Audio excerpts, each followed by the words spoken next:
Dali-dali talaga kaming sumakay ng jeep papuntang ospital kasi tumawag yung hipag ko. Sabi ng doktor sa kanya ay manganganak na siya ngayong araw na to. Alam nyo ba yung pakiramdam na nagmamadali ka kasi hindi mo akalain na manganganak na siya ngayon? Kasi ang alam namin is magpapa-check up lang siya pero ang sinabi ng doktor ay kailangan niya ng masisaryan ngayong araw na to.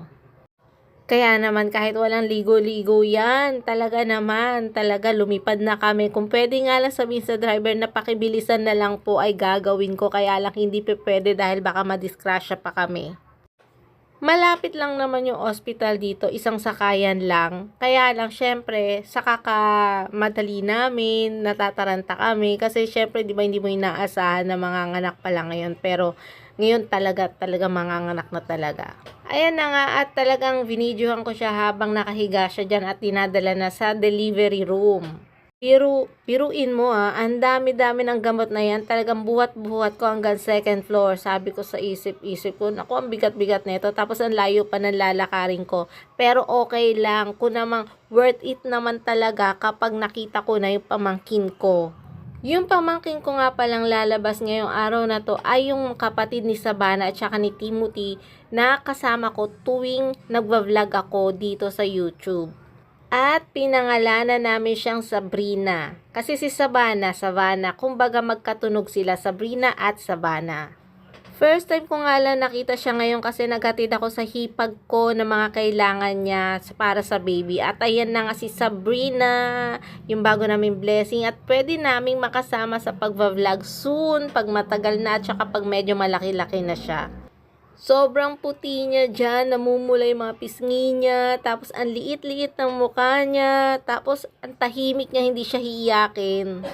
At dahil atat ako at kahit tulog pa si baby Sabrina ay talagang binuhat ko talaga siya. Gusto kong namnamin habang nandyan pa ako sa may ospital kasi minsan pinapababa na lahat ng mga visitor. Ang nanonotice ko lang naman sa kanya ay hindi naman talaga siya iyakin na kagaya ng iba na konting buhat lang ay iiyak na, konting galaw lang ay iiyak na. Siya talaga tahimik lang. Siguro kasi busog siya kaya tahimik. Ganyan siya, ang cute niya di ba?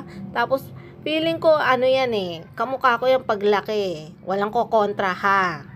Naku baby Sabrina, bilisan mo na lumaki dahil makakasama ka na namin nila Savannah at saka ni Tim sa pagbablog everyday. Mabuti na lang talaga marunong pa ako humawak ng baby kasi ang tagal na since na huling hawak ko kay Jaisel at saka kay Tim nung baby pa sila. So ilang taon na si Jaisel ngayon? 2 years old. Tapos si Tim 4 years old. So ang tagal na rin, 'di ba? Kahit pa paano, nako, naalala ko pa rin pala paano humawak ng baby. Sa una, nag-aalangan ako kasi sobrang liit pa niya. Tapos parang feeling ko parang mapipisa ako siya. Pero syempre, dahil sobrang excited ko, gusto ko na siyang mahawakan. Talagang nilakasan ko na talaga yung loob ko na hawakan siya kahit wala pa siyang 2 days dyan biruin mo Hiling ko lang talaga kay baby Sabrina na sana hindi siya magkasakit, maging healthy at maging mabait na bata. At syempre, maging maganda at maging sexy katulad ko, charot. Syempre, totoo, di ba?